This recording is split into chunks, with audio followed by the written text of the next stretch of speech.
আমি আব্দুর রাজ্জাক বিন ইউসুফ ধর্মীয় লোকের কারণে, নেতা মাওলানার কারণে চাঁপাইনবাবগঞ্জে বক্তব্য দিতে আসতে পাবো না। বেটা, মনে করো কি তুমি আমি তোমার গ্রামের ছেলে হতে পারি? তুমি কোন সাহসে বক্তব্য বন্ধ করো? এই চাঁপাইনবাবগঞ্জের মাটিতে যে কোনো বিষয়ে আমি তোমার ঘুঘুরা তুলে দিতে প্রস্তুত আছি। কোন সাহসে তুমি কাজ করো? তুমি বিশ্বাসঘাতক, তুমি মান সম্মান ধ্বংস করেছ। তুমি ইসলাম কিছু জানো না। তুমি ধর্মের নামে প্রতারণা দিয়ে এদেশের লাখো হাজার মহিলাকে এই গ্রাম থেকে ওই গ্রাম, এই জেলা থেকে ওই জেলা ধর্মের নামে নিয়ে যাচ্ছ আর মিথ্যা ধর্ম পড়াচ্ছ। জবাব তোমাকে দিতে হবে। আমি বলেছি জাতির সামনে, দেবীনগরের লোকের সামনে, চাঁপাইনবাবগঞ্জের লোকের সামনে, রাসূল সাল্লাল্লাহু আলাইহি সাল্লামের স্ত্রী যদি গ্রামে গ্রামে দিন প্রচার করতে যেতেন তাহলে 13 জন স্ত্রী, 11 জনের স্ত্রী একসাথে নগদ ছিলেন। একজনকে পাঠাতেন রংপুর, একজনকে পাঠাতেন চট্টগ্রাম, একজনকে পাঠাতেন সিলেট, একজনকে পাঠাতেন ময়মনসিংহ। একদিনই দেশ দখল।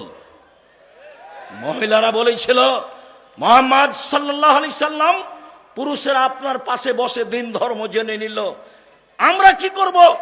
উত্তরে আল্লাহর নবী বলেছিলেন, বুখারী মুসলিমের হাদিস, তোমরা বাড়ি একটা নির্ধারণ করো, সময় নির্ধারণ করো, আমি মুহাম্মদ সাল্লাল্লাহু আলাইহি সাল্লাম সেখানে গিয়ে দিন শিখাবো। তিনি বলেননি আমি সেখানে আয়েশাকে পাঠিয়ে দেব। মিথ্যা ধর্মের উপরে জাতিকে ধর্ম দেখাবেন না। জাতির যদি রাস্তাঘাট করে দিতে না পারি, জাতির যদি স্কুল কলেজ করে দিতে না পারি, জাতিকে চূড়ান্ত সঠিক ধর্ম দিতে পারবো ইনশাআল্লাহ। ধর্মের ব্যাপারে জাতিকে ফাঁকি দিয়ে পরকাল হারাতে আমি রাজি নই। আমি বলেছি চাঁপাইনবাবগঞ্জের দিনী ভাই বোন, আপনি আমার বোন, আপনি আমার ভাই, অন্তত ধর্মের ব্যাপারে আপনাকে আমি পরামর্শ দিতে চাই, আমি আপনার কাছে পরামর্শ নিতে চাই। আপনি এভাবে বলবেন মহিলা মানুষ হয়ে প্রোগ্রাম করতে গিয়ে, বুবু শাড়ি পরে নামাজ পড়লে বুবু ল্যাঙ্গট পরতে হয়, বুবু নইলে মাটি অভিশাপ করবে, ধর্ম তোমার বাপের সম্পত্তি। তুমি এই কথা বললে কেন? তোমার নেতাকে চ্যালেঞ্জ, তোমার জাতিকে চ্যালেঞ্জ, তোমার বাপকে চ্যালেঞ্জ, তোমার বংশকে চ্যালেঞ্জ। প্রমাণ করো দেখি আমি বেঁচে আছি। ধর্মকে উল্টা করে দেখে হিসাব দেখাবে না। আমার বুঝে তোমার শতকরা ধর্ম কথা মিথ্যে। ওরা ফাজালে আমল লিখেছে হাজারো কথা মিথ্যে, তোমারও লাখো কথা মিথ্যে। ধর্ম এরকম নয়। মানুষ মারা গেছে, সেই বাড়িতে তুমি লাশকে সামনে রেখে নামাজ পড়ো, লাশকে সামনে রেখে কোরআন পড়ো, আর তুমি হাত তুলে দোয়া করো। ধর্ম পাগল হয়ে গেছে। ধর্ম রাজশাহী চাঁপাইনবাবগঞ্জের হাওয়াই লাড্ডু, दोनों हाथ में लड्डू है, जो चाहे उसको खा ले, जो चाहे उसको छोड़ दे। ভুল হিসাব। তোমাকে, তোমার লোকজনকে, তোমার সবকিছুকে এই মিথ্যা ধর্ম থেকে ফিরে আসতে হবে। একদিনের জন্য বেঁচে থাকলে সঠিক পথে বেঁচে থাকার চেষ্টা করি। আমাকে দেশ দখল করতে হবে এই জিম্মেদারি দেওয়া হয়নি। বহু নবী দুনিয়া থেকে চলে গেছেন, একটা মানুষে হেদায়েত হয়নি। বুখারী মুসলিমের একটা হাদিসে এসেছে, আল্লাহর নবী বলছেন, আমার সামনে একজন নবী পার হলেন, তার সাথে একজন লোক আছে, মানে ওই নবী সারা জীবন দাওয়াত দিয়ে মাত্র একজন লোক হেদায়েত হয়েছে। তিনি বললেন, আমার সামনে দিয়ে আর একজন নবী পার হলেন, দেখলাম তার সামনে তার সাথে দুইজন লোক আছে, মানে ওই নবী সারা জীবন দাওয়াত দিয়ে মাত্র দুইজন লোককে হেদায়েত করতে পেরেছেন। আল্লাহর নবী বলছেন, আমার সামনে দিয়ে একজন নবী পার হলেন, লাইসা মাহু আহাদুন, তার সাথে কেউ নেই। তার মানে ওই নবী সারা জীবন দাওয়াত দিয়েছেন, কেউ হেদায়েত হয়নি। তাহলে কি তিনি বিচারের মাঠে পরাজয় হবেন? জি না। সত্যই যথেষ্ট পরকালের জন্য, ন্যায় পরায়ণই যথেষ্ট পরকালের জন্য। আর একটা কথা, কোরআন মাজিদ আছে এখানে, ওখানে আছে। আমি আপনাকে বলি আর একটা কথা, ব্যক্তিত্ব লাগে, স্বাধীনতা লাগে। যখন মূসা আলাইহিস সালামকে আল্লাহ বললেন, মূসা ফেরাউনের কাছে যেতে হবে, সীমা লঙ্ঘন করেছে। মূসা আলাইহিস সালাম বললেন, আমি সাবলীল ভাষায় কথা বলতে পারি না, আমি তার কাছে গিয়ে কথা বলতে পারবো না। তখন আল্লাহ বললেন, মূসা আমি তোমার ভাষা সুন্দর করে দিচ্ছি, তুমি বলো রব্বি ইশরাহ লি সাদরি ওয়া ইয়াসসির লি আমরি ওয়াহলুল উকদাতাম মিন লিসানি ইয়াফকাহু কাওলি। তখন মূসা আলাইহিস সালাম বললেন, আর একটা কথা, ফেরাউনের পক্ষ থেকে আমার উপরে একটি হত্যার অভিযোগ আছে। এক থাপ্পড় দিয়ে আমি মানুষকে হত্যা করেছি, আমি তার কাছে গেলে সে আমাকে হত্যা করবে। তখন আল্লাহ বলছেন, মূসা আমি তোমার সাথে আছি, যাও, ফেরাউন কি বলবে সেটা শুনবো, ফেরাউন কি করবে সেটা আমি দেখব। তখন মূসা আলাইহিস সালাম বলছেন, তবু আমার সাহস হচ্ছে না, আমার সাথে আমার ভাই হারুনকে দেন। আল্লাহ বলছেন, ঠিক আছে তাই দিলাম। প্রথম দাবি মেনে নিলাম মূসা, দ্বিতীয় দাবি মেনে নিলাম মূসা, তৃতীয় দাবি মেনে নিলাম মূসা, যাও, দুই ভাই মিলে ফেরাউনের কাছে যাও। দুই ভাই মিলে ফেরাউনের কাছে গিয়েই বললেন, বনী ইসরায়েলকে ছেড়ে দিতে হবে, স্বাধীনতা ফিরিয়ে চাই। কোরআন মাজিদ হলে আপনাকে আমি বাস্তব দেখাতাম, বনী ইসরায়েলকে ছেড়ে দিতে হবে, স্বাধীনতা ফিরিয়ে দিতে হবে। এই কথাই বললেন মূসা আলাইহিস সালাম। আগে স্বাধীনতা লাগবে, তারপরে কোনো কথা, আগে ব্যক্তিত্ব লাগবে, তারপরে কোনো কথা। তখন ফেরাউন বলল, কে তুমি? তোমাকে কি আমি আমার বাড়িতে শিশুকালে লালন পালন করিনি? তুমি কি বহু বছর আমার মাঝে থাকনি? তুমি যা করেছো তা করেছো, তুমি মানুষ হত্যা করেছো, তুমি বড় অকৃতজ্ঞ। তখন মূসা আলাইহিস সালাম বললেন, জি, আমি যা করেছি তা করেছি, আমি এক থাপ্পড়ে মানুষ হত্যা করেছি, তখন আমি ভুল পথে ছিলাম, তোমার ভয়ে আমি দেশ ছেড়েছি। আমার প্রতিপালক আমাকে নবী করেছেন, জ্ঞানে গুণে পূর্ণ করেছেন, তুমি আমার প্রতি অনুগ্রহ করেছ, শিশুকালে আমাকে লালন পালন করেছ, বহু বছর তুমি তোমার বাড়িতে আমাকে রেখেছ, তুমি আমার প্রতি অনুগ্রহ করে তুমি খোঁটা দিয়েছ, খোঁটা দিয়ে তুমি বনী ইসরায়েলকে দাস দাসীতে পরিণত করেছ, তুমি বড় উদ্ধত স্বৈরাচার সীমা লঙ্ঘন করেছ। এই কথা মূসা আলাইহিস সালাম বললেন। আমি এই দুইটি নবীর দুইটি কথা বলে আব্দুল্লাহর বক্তব্যগুলি আপনাকে আবারও স্মরণ করতে বলছিলাম। স্বাধীনতা লাগে, ব্যক্তিত্ব লাগে, বিশ্বাসঘাতকতা ত্যাগ করতে হয়।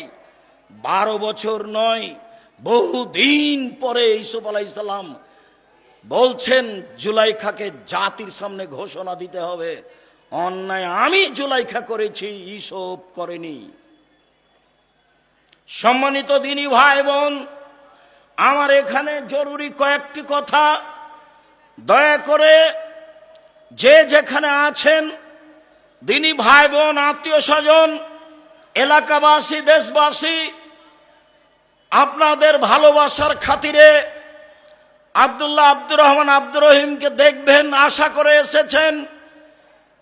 দেবীনগরের সন্তান তারা, আপনার সন্তান তারা, আপনাদের ভাই তারা, আপনাদের ভাতিজা তারা। নিজের ছেলের উপরে ভালোবাসা যেমন, তাদের উপরে আপনাদের ভালোবাসা তেমন। এটাই কামনা করো তো তাদের জন্য আমি আপনাদের কাছে দোয়ার দাবি রাখি এই মর্মে যে আল্লাহ যেন তাদের খিদমতকে কবুল করেন, আল্লাহ যেন তাদেরকে জাতির সামনে গ্রহণীয় করেন, আল্লাহ যেন তাদেরকে তাকওয়া ভিক্ষা দেন, পরহেজগারিতার ভিত্তিতে জাতির সামনে কোরআন এবং সহিহ হাদিস পেশ করবে, জাতির ভবিষ্যৎ কল্যাণ নিয়ে তারা আলোচনা করবে, জাতিকে পরকালমুখী করবে। এইটাই আমি দিন রাত আল্লাহকে বলছি। আমি যেটা আরো চেয়েছি, আমার মনে বড় সাধ, আমি এ দেশের মাটিতে উন্নত মানের প্রতিষ্ঠান গড়বই ইনশাআল্লাহ, যেখানে ছেলে মেয়ে বাংলা, ইংরেজি, আরবি উন্নত মানের শিক্ষা অর্জন করে জাতির অন্যায়ের বিরুদ্ধে লড়বে, মুখে কলমে মিডিয়ায় লড়বে ইনশাআল্লাহ। এই সুবাদে দিন কাটাচ্ছি।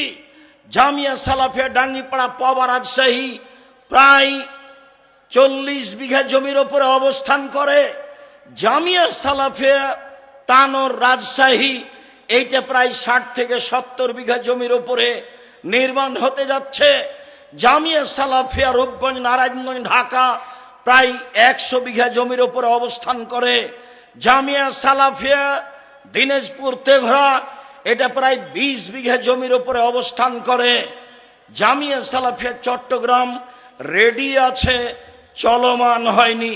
জামিয়া সালাফিয়া বরিশাল চলমান আছে। জামিয়া সালাফিয়ার জন্য কুষ্টিয়ায় জমি কিনা আছে। জামিয়া সালাফিয়ার জন্য যশোরে জমি আছে। জামিয়া সালাফিয়ার জন্য ফেনীতে জমি আছে। জামিয়া সালাফিয়ার জন্য বগুড়ায় জমি আছে। জামিয়া সালাফিয়ার জন্য ময়মনসিংহ জেলায় জমি আছে।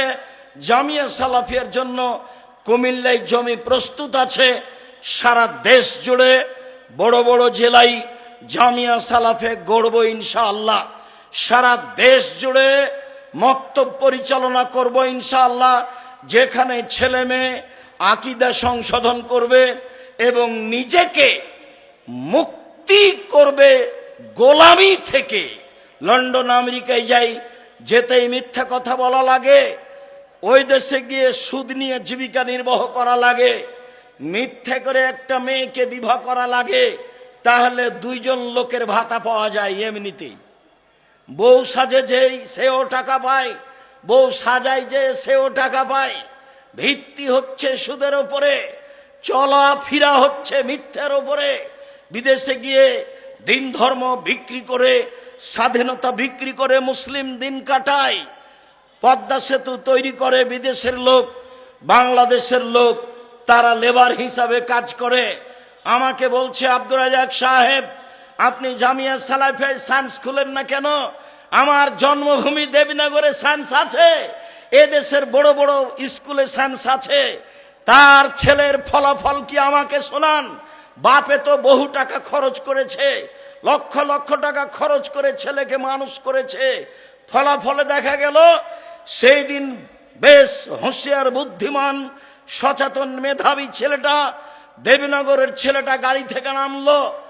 পরনে প্যান্ট আছে, প্যান্ট টাকনোর নিচে আছে, দাড়ি চাঁচা আছে, হাতে সিগারেট আছে, গলায় টাই আছে। এইভাবে গাড়ি থেকে নামলো।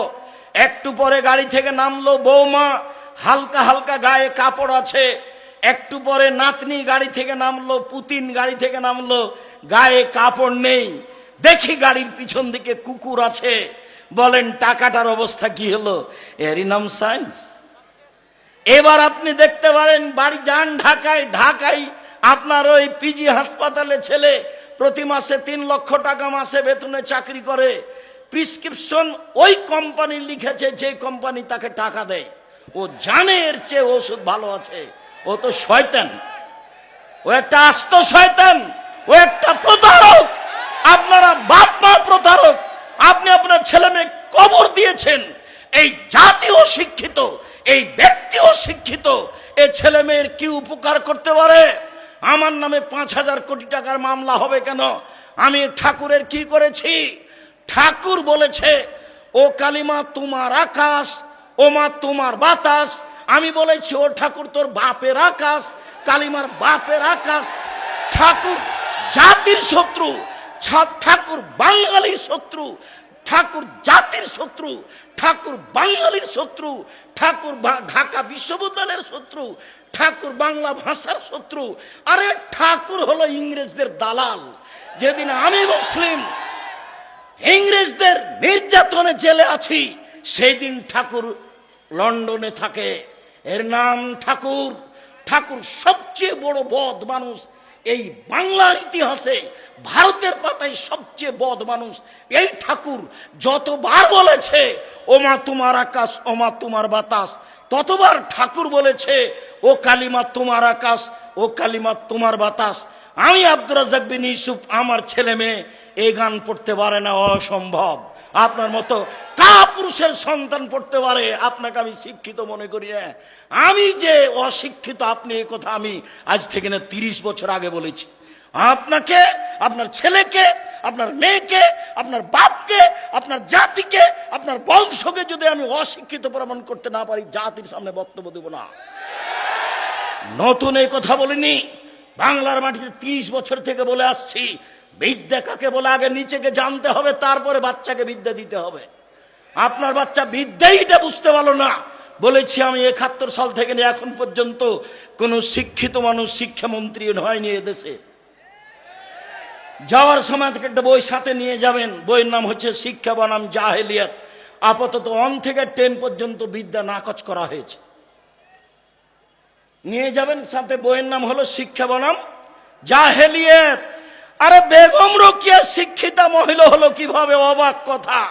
সেদিন চাঁপাইনবাবগঞ্জ ট্রেন স্টেশনে কথার কথা, যারা চাঁপাইনবাবগঞ্জে পরহেজগার মহিলা হজ করতে যাবে, তো স্টেশনে গেছে, তখন স্বামীকে, দেবরকে, ভাসুরকে বলেছে যে একটু পর্দার ব্যাপার, আমরা এখানে ট্রেন স্টেশনে বসে আছি, তোমরা একটা চাদর আমাদের গায়ের উপর দিয়ে দাও।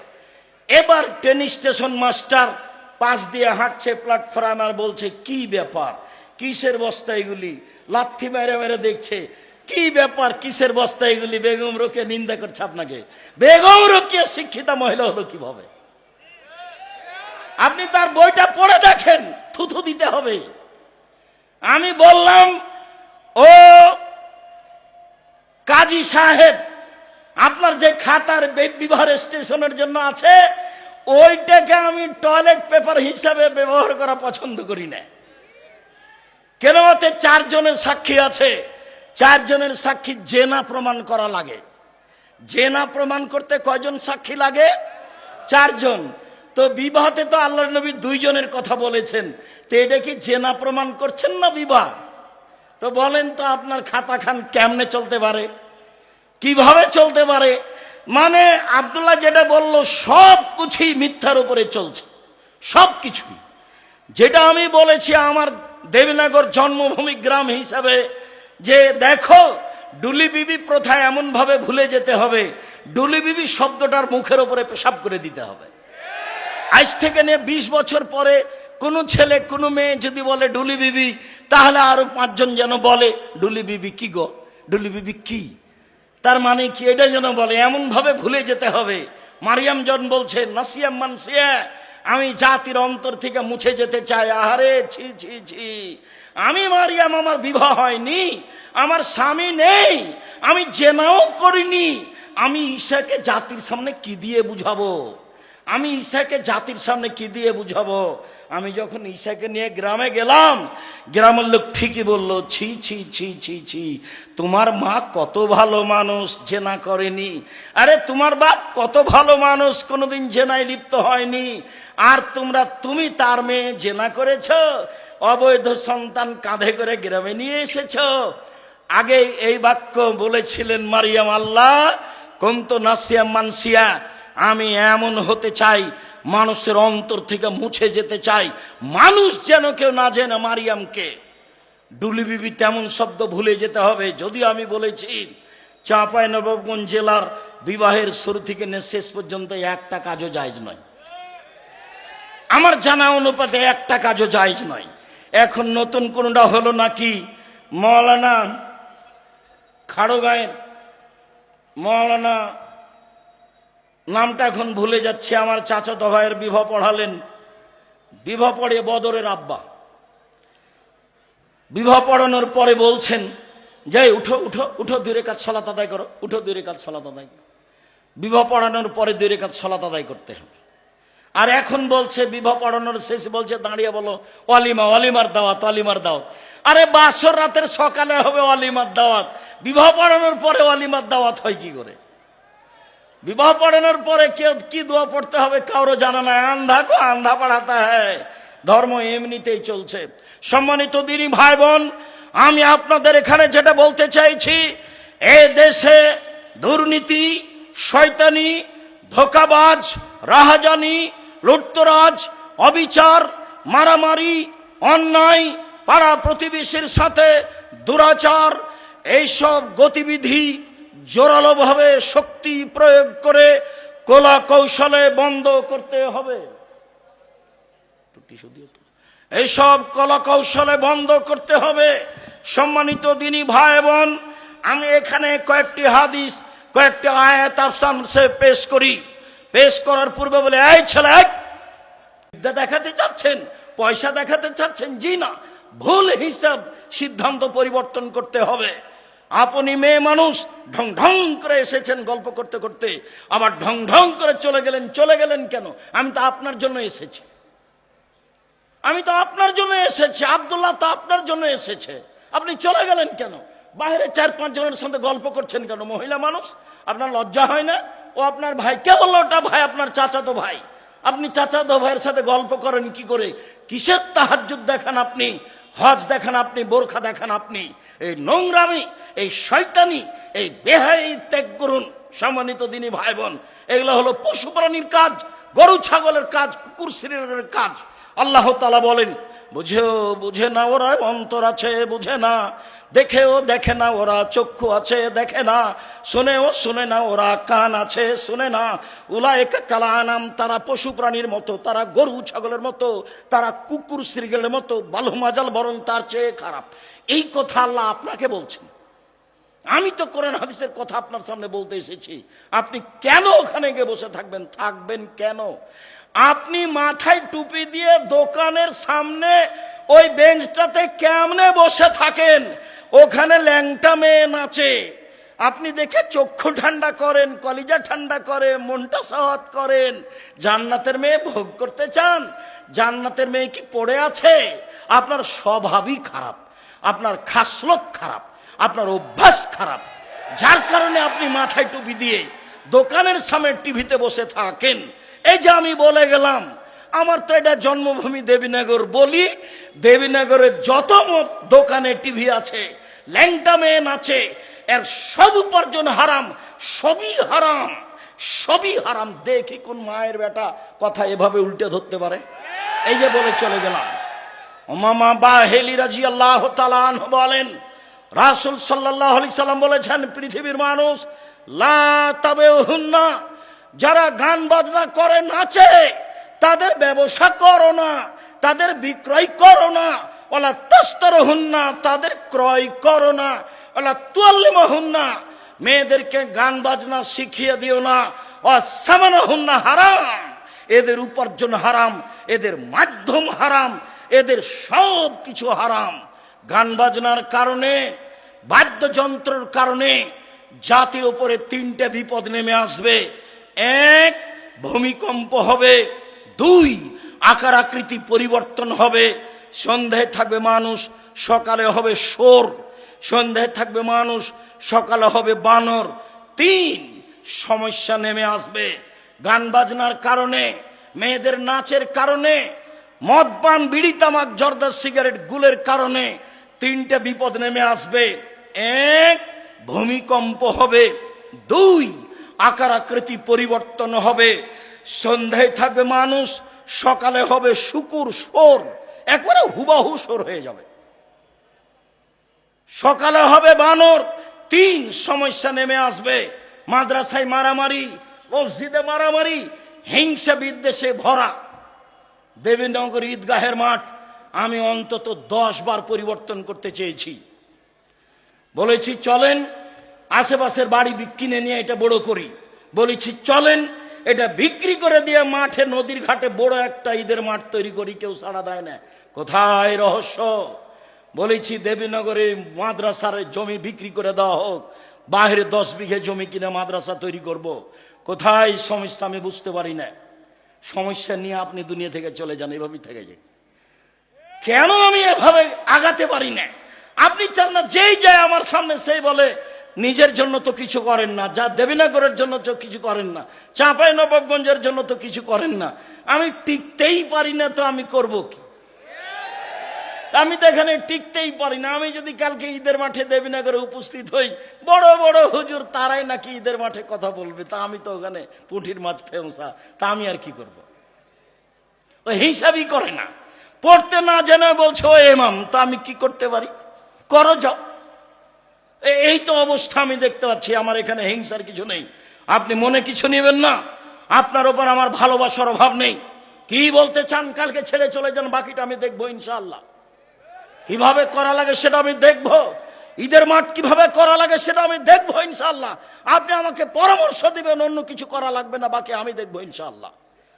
জাতির যদি রাস্তাঘাট করে দিতে না পারি, জাতির যদি স্কুল কলেজ করে দিতে না পারি, জাতিকে চূড়ান্ত সঠিক ধর্ম দিতে পারবো ইনশাআল্লাহ। ধর্মের ব্যাপারে জাতিকে ফাঁকি দিয়ে পরকাল হারাতে রাজি নই। প্রতিষ্ঠান গড়তে পারি, আপনাকে গড়ে দেখাবো ইনশাআল্লাহ। আমি আপনার সাথে অদাবদ্ধ, জাতির সাথে অদাবদ্ধ। সম্মানিত দিনী ভাই বোন, বলছিলাম বিপদ তিনটি।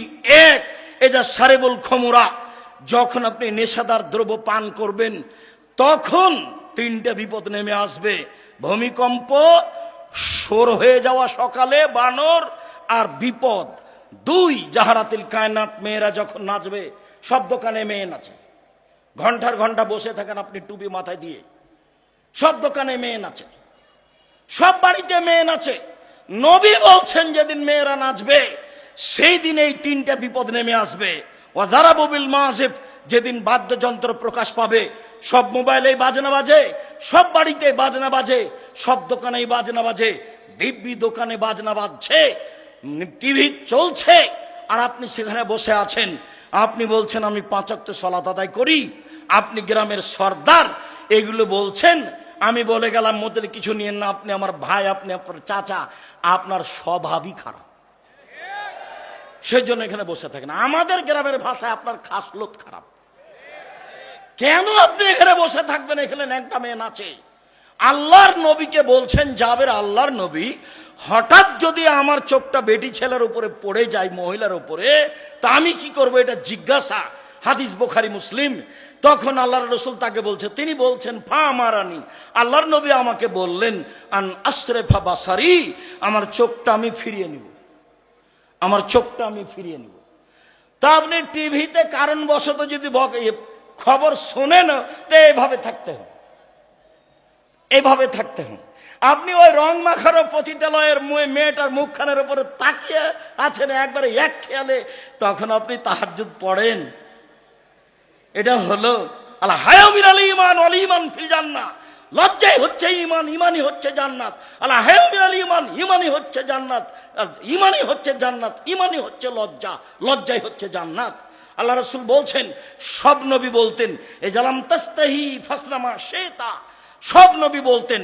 মুসা আলাইহিস সালাম বলেছেন, ঈসা আলাইহিস সালাম বলেছেন, ইব্রাহিম আলাইহিস সালাম বলেছেন, আমাদের নবী বলেছেন, যখন তুমি লজ্জা করবে না তখন তুমি সবকিছুই করতে পারো, যখন তুমি লজ্জা করবে না তখন তুমি সবকিছুই করতে পারো। লজ্জা আছে আপনার? জিনা, লজ্জা নেই। বেটি ছেলেটা বলছে আমাদের গ্রামের, ওইটা আমার চাচাতো ভাই, ওটা আমার খালাতো ভাই।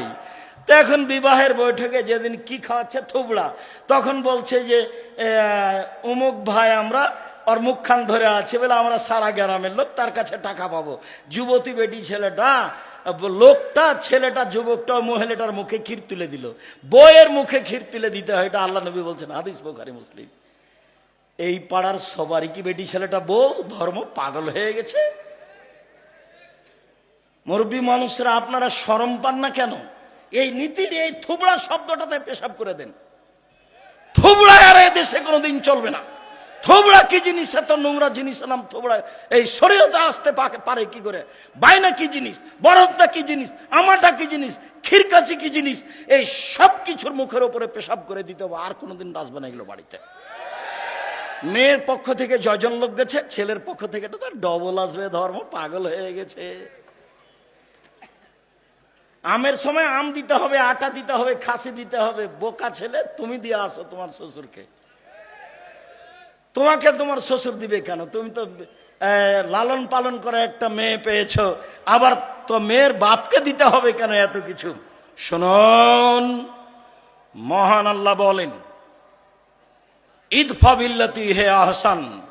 মুহাম্মদ সাল্লাল্লাহু আলাইহি সাল্লাম মানুষের সাথে কথা বলার সময় মানুষে যা বলে আপনি তার চেয়ে সুন্দর বলুন। প্রতিপক্ষ যা বলছে আপনার কথা প্রতি উত্তর যেন তার চেয়ে ভালো হয়। আল্লাহ তাআলা বলেন, ওয়াজাদিলহুম বিল্লাতি হে আহসান। মুহাম্মদ সাল্লাল্লাহু আলাইহি সাল্লাম বাদ বিতণ্ডে তর্ক বিতর্কে কেউ যদি জড়িয়ে পড়তে চায়, তাহলে ওঝা বলছে আপনি তার চেয়ে সুন্দর উত্তম বলবেন। আল্লাহ তাআলা আমাদের নবীকে আদেশ করছেন এইভাবে। শুনুন, যত পুরুষ নারী আমার সামনে আছেন, আপনাকে বলছি, মহিলা মানুষ আপনার যা আছে, আপনার ননদ আছে, আজ থেকে ননদে চোখ দেখিয়ে মন খারাপ করে যেটা বলেছে আপনি তার উত্তর দিতে পাবেন না। দিলে আপনি বলবেন আপা কি বলছেন, এটার চেয়ে আর একটা ভালো বলেন, এই কথা বলবেন আপনি। হ্যাঁ, আমার স্বামী উপার্জন করে, তুমি আমায় এভাবে বলো, মানে আমার স্বামীর উপার্জনে খাও, তুমি আমার ননদ, তুমি এভাবে কথা বলো কেন? একবারে ঘর থেকে বের করে দেবো। এই নোংরা চরিত্র ত্যাগ করতে হবে। গন্ডগোল বড় জায়ের কারণে হয়েছে। আজকেই ভোর হতে হতে ছোট যাকে বড় জায়ের হাত ধরে ক্ষমা নিতে হবে। আপা, বুবু, যা হয়েছে হয়েছে, ভুল হয়েছে, আমাকে মাফ করেন। গন্ডগোল কার কারণে হয়েছে? বড় জায়ের কারণে হয়েছে। ছোট যাই বড় জায়ের হাত ধরে ক্ষমা নিবে, এটাই নিয়ম। গন্ডগোল বড় ভাইয়ের কারণে হয়েছে, একদিনও কথা বলে না। আমাদের গ্রামের ঘটনার নাম বলছি না, বাপ মরে গেছে, তখন গন্ডগোল করে জমি ভাগ করে করতে ঢেঁকিটা কেটে ভাগ করে নিয়েছে। তো ঢেঁকিটা কেটে ভাগ করে নিলে কি হবে? কিছু হতে পারে। স্বভাব কেন এরকম? ছাড় শিখতে হবে, ছাড় দেওয়া শিখতে হবে। বড় ভাই নিয়েছে, আচ্ছা ভাই আপনি যেভাবে মনে করেন সেভাবে ভাগ করে দেন। এই কথাটা বললে তোমার কি হয়? যখন আমি রংপুর, দিনাজপুর, লালমিহাট, নীলফামারী, কুড়িগ্রাম, পঞ্চগড়, ঠাকুরগাঁ, গাইবান্ধা, জয়পুরহাট এইসব ডিস্ট্রিক্টে যাই, তখন আমি বলি যে তোমার বাপকে যদি আমি কুকুর শ্রীগালের চেয়ে খারাপ প্রমাণ করতে না পারি, বক্তব্য দিব না। কেন? এইসব ডিস্ট্রিক্টের লোকেরা বোনদেরকে জমি দেয় না, এরা শ্বশুর কাছে যৌতুক নেই। তো তোমার বাপকে যদি আমি কুকুর শ্রীগালের চেয়ে খারাপ মনে করতে না পারি, প্রমাণ করতে না পারি, বক্তব্য দিব না। আর তুমি তোমার আব্বাকে গিয়ে বলবা রাত্রে, আব্বা ভাগ্য নিয়ে এসেছি, আব্বা ভাগ্য ছেড়ে আসেনি। ভাগ্যে যদি জমিদারি থাকে জমিদারি করে খাবো, ভাগ্যে যদি ভিক্ষা করা থাকে ভিক্ষা করে খাবো, ফুফুর জমি খাবো না। এই কথা বলতে পারবা না? তো ছেলে বলে হ্যাঁ অবশ্যই বলবো, অবশ্যই বলবো। কলা বিক্রি করে খেতে রাজি আছি, লোন নিয়ে নয়। চকলেট বিক্রি করে খেতে রাজি আছি, লোন নিয়ে নয়। ছোট থেকে ছোট, বড় থেকে বড় ব্যবসা করব সময়ের গতিতে। বড় ব্যবসায়ী হতে আমাকে মোটামুটি 30 থেকে 35 বছর সময় লাগবে। একদিনই হিরোইন কিনলাম, কলকাতায় বিক্রি করলাম, ঢাকায় রাতে রাতে ধনী হয়ে গেলাম। লোন নিয়ে ব্যবসা করলাম, এ ব্যবসা চলবে না। ভাইয়ের সাথে ভালো আচরণ, জায়ের সাথে ভালো আচরণ, বউয়ের সাথে ভালো আচরণ করতে হবে, এ কথা আল্লাহ তাআলা বলেন। শুনুন দিনী ভাই বোন, এক খেয়ালে চেয়ে থাকবেন, কথা অতীব গুরুত্বপূর্ণ। আমার দিনী বোনেরা যারা আছেন, যারা গেছে এসেছে, ঢং ঢং করে চলে গেছে, ঢং ঢং করে আপনি বসে থাকেন, আপনার গায়ের উপর দিয়ে আর একজন চলে গেলে আপনি মুখ খুলবেন না। যাক, আপনার গায়ের উপরে পা দিয়ে চলে গেছে, মুখ বন্ধ করে রাখেন, মুখ খুলবেন না। মুখ খুললেই বিপদ। আল্লাহর নবী বললেন বাঁচার 3টা পথ, সমাজে ভালো হওয়ার 3টা পথ। 1, মুখখান বন্ধ রেখো, জাহান্নাম থেকে বেঁচে যাওয়া, সমাজে ভালো হয়ে যাওয়া। 2, জরুরি প্রয়োজন ছাড়া বাড়ি ত্যাগ করবা না, জাহান্নাম থেকে বেঁচে যাওয়া, সমাজে ভালো হয়ে যাওয়া। 3, লেবকালা খাতে পাপের জন্য কাঁদো, পাপের জন্য কাঁদো রাতে, গভীর রাতে, তাহলে আল্লাহর কাছে ভালো হয়ে যাওয়া, জান্নাত পেয়ে যাওয়া, আর সমাজের লোক তোমাকে ভালোবাসবে। কাঁদলে জান্নাত হবেই। আল্লাহর নবী বলেন 3 শ্রেণীর চক্ষু জাহান্নাম দেখবে না, 3 শ্রেণীর মানুষ জান্নাতে যাবেই যাবেই যাবেই।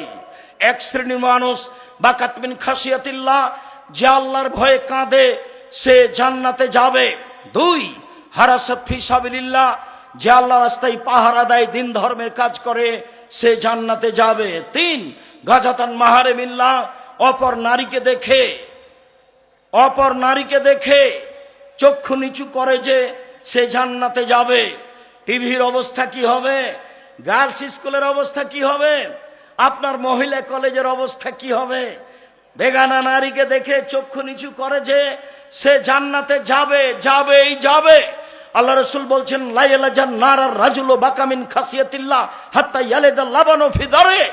গাভীর বাঁট থেকে চাপ দিয়ে দুধ বের করে ভিতরে ঢোকানো যায় না, যেমন আল্লাহর ভয়ে কাঁদে যে সে জাহান্নামে যাবে না, তেমন গাভীর বাঁট থেকে, বান থেকে, ওলান থেকে চাপ দিয়ে দুধ বের করে ভিতরে ঢোকানো যায় না, যেমন আল্লাহর ভয়ে কাঁদে যে সে জাহান্নামে যাবে না, তেমন সে জান্নাতে যাবেই যাবে। বলছিলাম মানুষের সাথে ভালো আচরণ করতে শিখুন। বলছিলাম ইবাদতের জগতে সবচেয়ে ভারী নেকির ইবাদত ভালো আচরণ। তাহাজ্জুদ পড়লে নেকি হবে। বলেন রাসূল সাল্লাল্লাহু আলাইহি সাল্লাম বলেছেন ইন্না আসকালা শাইইন ইদাউ ফি মিজানিল মুমিন ইয়াউমাল কিয়ামা খুলুকুন হাসান। মুমিন পুরুষ নারীর নেকির পাল্লায় সবচেয়ে যেটা ভারী নেকি রাখা হবে, মুমিন পুরুষ নারীর বিচারের মাঠে নেকির পাল্লায় সবচেয়ে যেটা ভারী নেকি রাখা হবে সেটা হলো ভালো আচরণ, ভালো চাল চলন। লোকে বলে ছেলেটার স্বভাব ভালো, লোকে বলে ছেলেটার চাল চলন ভালো, এটাই হলো স্বভাব ভালো। লোকে বলে দুনিয়ার খারাপ, লোকে বলে শয়তান। ওর দুমুখার কথা বলিও না তো, তাহলে তার চাল চলন খারাপ, এটা মানুষে বুঝে। আবার একটু বলি, এখানে একটা অটো দাঁড়িয়ে আছে, আমি বসে আছি আর আপনি অটোতে উঠেছেন, উঠতেই লোকটা টান দিয়েছে, এখন আপনি আমার মুখের উপরে পড়ে গেছেন ব্যাগটা নিয়ে। তা আমি বললাম বসেন বসেন বসেন, কোনো সমস্যা নেই, বসেন। এইটা একটা আচরণ।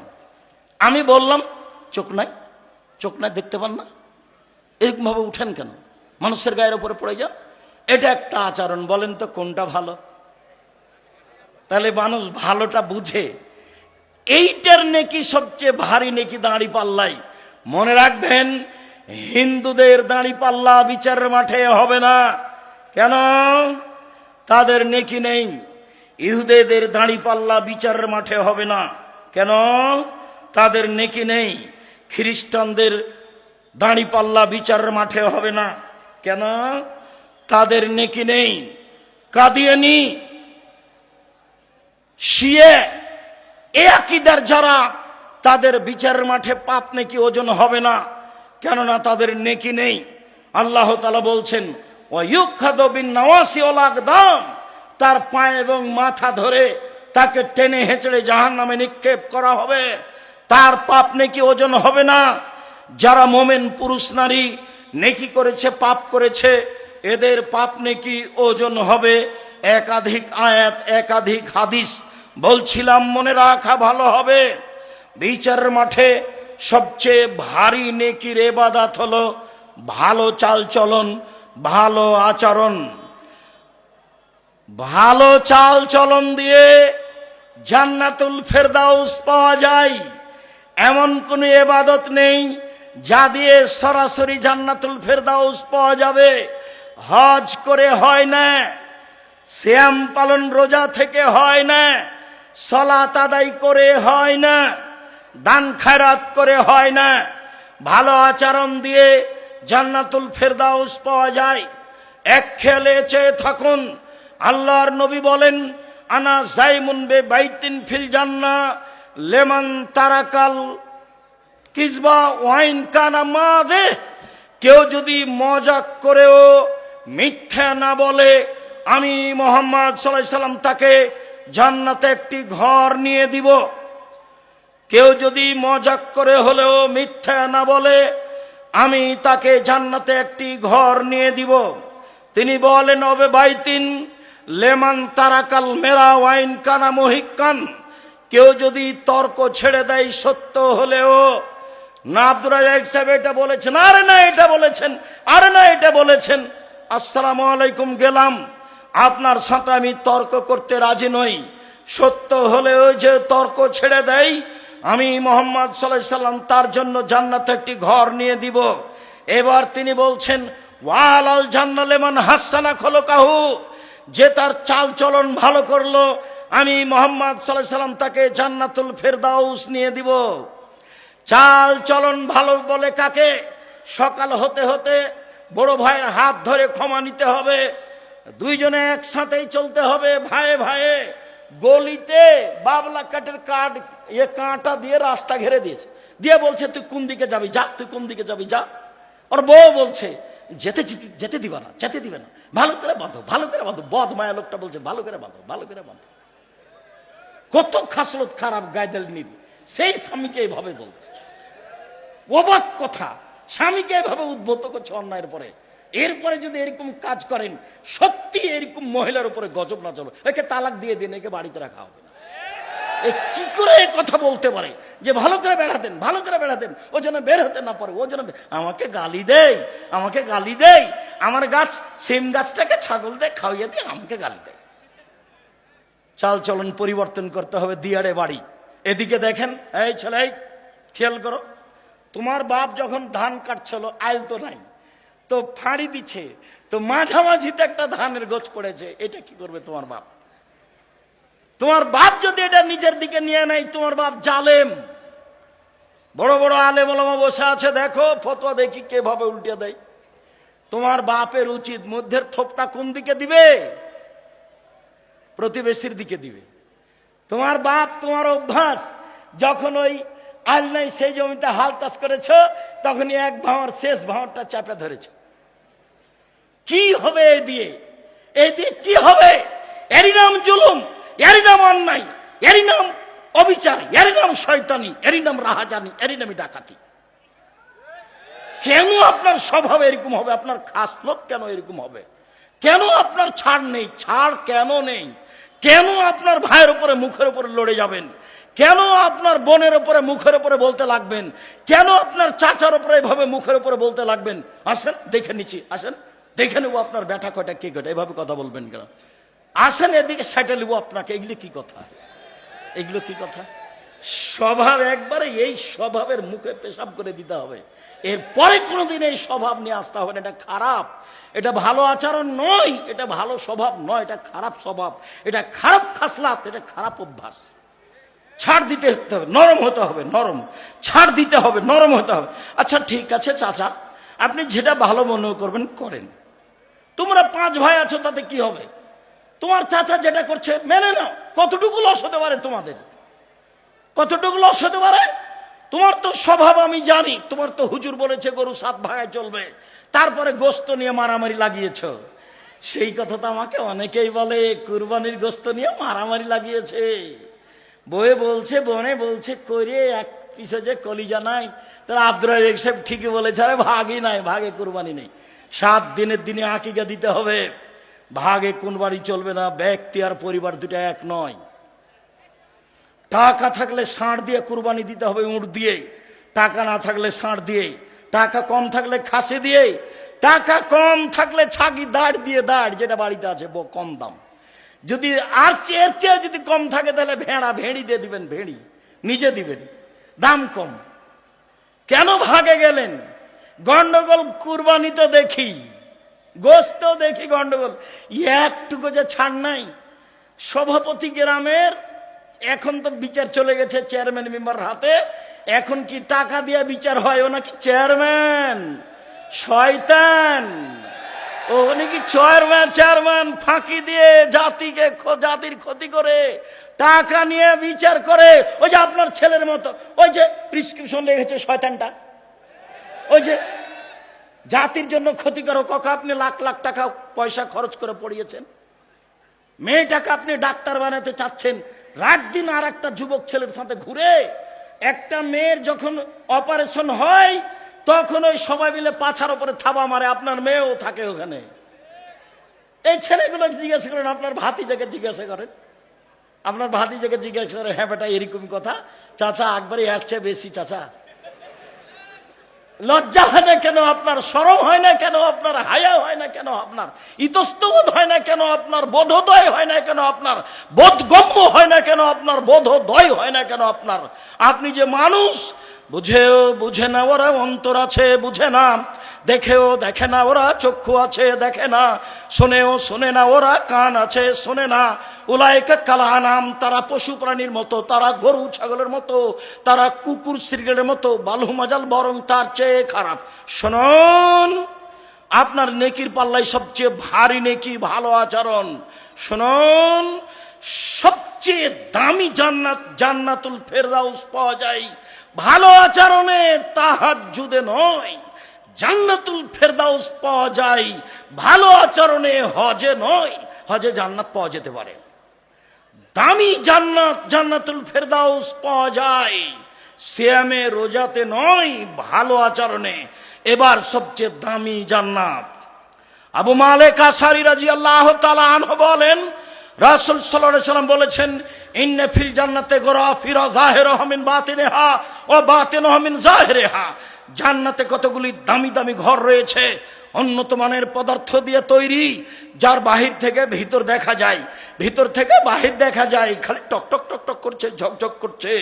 তো সাহাবীগণ বললেন, লেমান হাজেহি, এত দামি ঘর কে পাবে? আল্লাহ রাসূল বলছেন, লেমান আলানাল কালামা, যার স্বভাব ভালো সে পাবে। যার স্বভাব নরম, ভাইয়ের সাথে ঝগড়া করে না, বোনের সাথে করে না, গ্রামবাসীর সাথে করে না, বউকে গালি দেয় না, কত যে মুখ খারাপ। হালবাহে এসে যে দেখেছে নাইন্দে পানি দেয়নি, এখন বউকে মারতে যাচ্ছে, মুখখান যে কত খারাপ। এবার অকথ্য ভাষায় গালি দিচ্ছে, লাঠি নিয়ে চলে যাচ্ছে বউকে মারতে।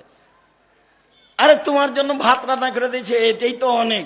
দিল্লির মেয়েকে বিবাহ করো, তারপরে কাজ করতে বলো, দেখে নিবা। খালি বলো না একটা উর্দু ভাষী মেয়েকে, আরবি ভাষী মেয়েকে বউ খালি বিবাহ করার পরে বলো যে একটু ভাত রান্না করবে না, তাহলে বলবে কে আমায় তারি দেশি আয়, কে আমায় তোর বাঁধি আয় হো, আমি কি তোমার দাসী নাকি কাজ করব? কি পেয়েছো তুমি? বাঙালি মেয়ে তো এত ভাত রান্না করেছে, গরুকে পানি খাওয়াইছে, নাইন্দে পানি দিয়েছে, পোয়াল শুকিয়ে দিয়েছে, তারপরও লাঠি। স্বভাব কেন এমন? আজ থেকে পরিবর্তন করতে হবে, ভবিষ্যতে কোনোদিন বউকে গালি দিবেন না। দামি জান্নাত পাওয়া যায় ভালো আচরণে। চলুন দেখি, ভালো আচরণে একসাথে বড় বড় দুইটি ইবাদতের নেকি হয় ভালো আচরণে। এক, নিয়মিত তাহাজ্জুদ পড়লে যত নেকি হয়। দুই, নিয়মিত রোজা থাকলে যত নেকি হয়। দুইটা মিলে যত নেকি হয়, ভালো আচরণে তত নেকি হয়। আয়েশা রাদিয়াল্লাহু তাআলা আনহা বলেন, ইন্নামাল মুমিন ইয়াজদু বিহুসনি খুলুকিহি দারাজাতাস সাইমুল কায়েম। তাহাজ্জুদ পড়ে যত নেকি হয়, নিয়মিত নফল সিয়াম রোজা থেকে যত নেকি হয়, ভালো আচরণে তত নেকি হয়। আজকে এই চাল চলন পরিবর্তন করতে হবে। জিন্দেগিতে কোনো মুরব্বী মানুষের উপরে ক্ষেপতে হবে না, অপমান করতে হবে না, ধমকাতে হবে না, ছাড় দিতে শিখতে হবে। সম্মানিত দিনী ভাই বোন, আমি আপনাকে আন্তরিকভাবে অনুরোধ করছি, আমি আপনার বাড়ির মানুষ, নিজের জন্য যেমন ভালো হওয়া চাই, আপনার জন্য তেমন ভালো হওয়া চাই। ছেলেরা শোনো, আমি তোমাদেরকে বলতে চাচ্ছি, তোমরাও তাড়াতাড়ি ফিরে আসো। মানুষকে অপমান করিও না, মানুষকে ক্ষমতা দেখায়ও না, দলীয় দাপট দেখায়ও না। যদি দেখাও তাহলে মনে রাখো ফেরাউন ডুবে গেছে 1500 বছর পরেও। যদি ক্ষমতা দেখাও তাহলে তোমাদের নেত্রীর বয়স হলো 45 মিনিট। তোমাদের নেত্রী ছেড়ে দিতে হবে কয় মিনিটের মধ্যে? 45 মিনিটের মধ্যে। দেখবা ক্ষমতা, ক্ষমতা দেখায় না, দেখবা ক্ষমতা দেখো না। খুলনার অঘোষিত সম্রাট এরশাদ শিকদার, মেয়ের মাথার উপরে একটু হাত দেওয়ার সুযোগ হয়নি। খুলনার অঘোষিত সম্রাট এরশাদ শিকদার দাম্ভিকতা দেখিয়ে বাঁচতে চায় না, রাতে রাতে দেশ দখল। সকালে বললেন কুয়েত হলো ইরাকের 19তম প্রদেশ। এরপরে এমন ভাবে চলে গেলেন প্রেসিডেন্ট সাদ্দাম দেশ থেকে, নিজে দেশের জজের হাতে ফাঁসি নিয়ে বিদায় নিলেন। নিরুপায়। দেখবেন নিরুপায় কাকে বলে দেখতে হবে হাতে নাতে 45 মিনিট। দেশের আলেম ওলামাকে জেলে দিয়ে, দেশের আলেম ওলামাকে ফাঁসি দিয়ে, দেশের জ্ঞানী গুণীকে জেলে দিয়ে, দেশের বিচারকে উঠিয়ে দিয়ে, বিদেশ থেকে টাকা পয়সা নিয়ে দেশ উন্নয়নের নামে কোটি কোটি টাকা আত্মসাৎ করে, মানুষজনকে জেলে রেখে, চোখ বন্ধ করে রেখে, দেশ বিদেশে গুম করে দিয়ে শেষ পর্যন্ত 45 মিনিটের মধ্যে দেশ ছেড়ে দিতে হয়েছে। তার নাম অত্যাচার। মনে রেখো, জুলুমবাজি করে এক ভয়ের জমি বেশি হাল বেয়ে নিয়ে একটা থোপ নিজের দিকে করে নিয়ে বেশি দিন টিকা যায় না। একদিন বয়স ছিল 40, দেখা গেল 60, দেখা গেল একদিন নেই, এরই নাম বয়স। সম্মানিত দিনী ভাই বোন, নাওয়াস ইবনে সামান বলছেন, আমি আল্লাহর নবীকে বললাম, আল্লাহর নবী, পাপ কি জিনিস, নেকি কি জিনিস? আল্লাহ রসুল বললেন, নেকি হলো ভালো আচরণ। আমি আল্লাহর নবীকে বললাম, আল্লাহর নবী, মা খায়রু মাতিল ইনসানন, আল্লাহ তো মানুষকে অনেক নেয়ামত দিয়েছেন, বাড়ি গাড়ি জমি জায়গা অর্থ সম্পদ দিয়েছেন, সবচেয়ে দামি সম্পদ কি? তখন আল্লাহ রসুল বললেন, আল খলকুল হাসান, সেটা হলো ভালো আচরণ। সম্মানিত দিনী ভাই বোন, রাসূল সাল্লাল্লাহু আলাইহি সাল্লাম বলেন, আল্লাহ তাআলা বলেছেন এই সদাচরণ, আল্লাহ বলছেন সদাচরণকে, এই সদাচরণ শোন, মান ওয়াসালাকে ওয়াসালতুহু, তোকে যে নিবে আমি আল্লাহ তাকে নিব, তোকে যে ছেড়ে দিবে আমি আল্লাহ তাকে ছেড়ে দিব। সদাচরণ আল্লাহর আরশ ধরে ঝুলন্ত অবস্থায় বলে, সদাচরণ আল্লাহর আরশ ধরে ঝুলন্ত অবস্থায় বলে, মান ওয়াসালানি ওয়াসালাহুল্লাহ ও মান কাতানি কাতাহুল্লাহ, যে আমাকে নিবে আল্লাহ তাকে নিবেন, যে আমাকে ছেড়ে দিবে আল্লাহ তাকে ছেড়ে দিবেন। যার ভালো আচরণ নেই তার আল্লাহ নেই। আব্দুর রাজ্জাক সাহেব, যার আল্লাহ নেই সে খায় কিভাবে? হিন্দু যেভাবে খায়, হিন্দু খেতে পায় না, ও এভাবে পাবে। সম্মানিত দিনী ভাই বোন, শেষে চলে আসলাম। আল্লাহ রসুল বলছেন, সবাই গ্রামবাসী, দেবীনগরের পুরুষ নারী এইভাবে থাকতে হবে। আল মুমিন লিল মুমিন কাল বুনিয়ান, একজন মোমেন পুরুষ নারী আর একজনের সাথে প্রাচীরের মতো। সুম্মা সাব্বাকা বাইনা আসাবিহি, ডান হাত বাম হাতের আঙ্গুলের ভিতরে ঢোকালেন। দেখেন দেখেন মহিলারা, আপনারা দেখেন, এইভাবে থাকবে পুরুষ নারী। বুবু বুবু বলে কি বলছেন ওগুলো? এইভাবে ইনিস্তাকারাহ ইস্তাকা করল। মাথায় ব্যথা হলে সব ব্যথা, আমি যদি বিপদে পড়ি তাহলে আপনিও বিপদে পড়বেন, তার নাম মোমেন পুরুষ। আমি বিপদে পড়েছি তো আপনি খুশি হয়ে বলছেন ঠিক হয়েছে ঠিক হয়েছে ঠিক হয়েছে। এই স্বভাব ঠিক নয়। আমার নিজের চোখে দেখা গরু জবাই করতে নিজে, আর একজন প্রতিপক্ষের লোক বিপদে পড়েছে তখন গরু জবাই করেছে। শুক্রিয়া, এই আচরণ ছেড়ে দিয়ে ভালো আচরণ গ্রহণ করতে হবে। যার নেকি বিচারের মাঠে সবচেয়ে ভারী নেকি। যাওয়ার সময় সব বই পুস্তক এখানে আছে, আবদুল্লাহর লিখা বই আছে, আপনার ওই ফিলিস্তিন সম্পর্কে যা লিখেছে, আল ইতেসাম পত্রিকা তার সম্পাদকীয় আছে। আপনারা আবদুল্লাহকে ভালোবাসেন, আমিও ভালোবাসি, তার বই পুস্তক পড়ি। ইতেসাম পত্রিকা আছে, আর আবদুল্লাহর আম্মার বই আছে, কেন এই নির্যাতন, কি তার প্রতিকার, শিক্ষা বনাম জাহেলিয়াত, কেন হব অবরোধবাসিনী বেগম রোকিয়া, কেন হব অবরোধবাসিনী, এরপরে সমঅধিকরণের মর্যাদা চাই।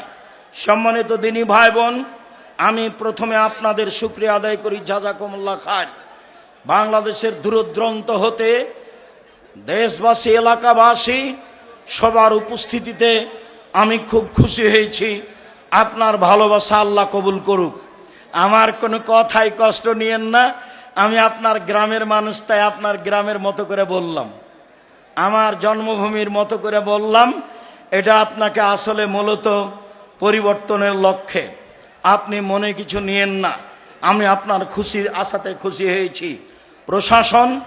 প্রশাসনের পক্ষ থেকে আপনারা অনেকে এসেছেন, আমি আপনাদের শুকরিয়া আদায় করি।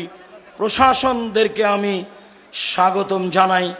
আল্লাহ আপনাদের এই প্রশাসনিক দায়িত্ব পালনে তৌফিক দান করুক, রুজিতে বরকত দান করুক, আল্লাহুম্মা আমিন।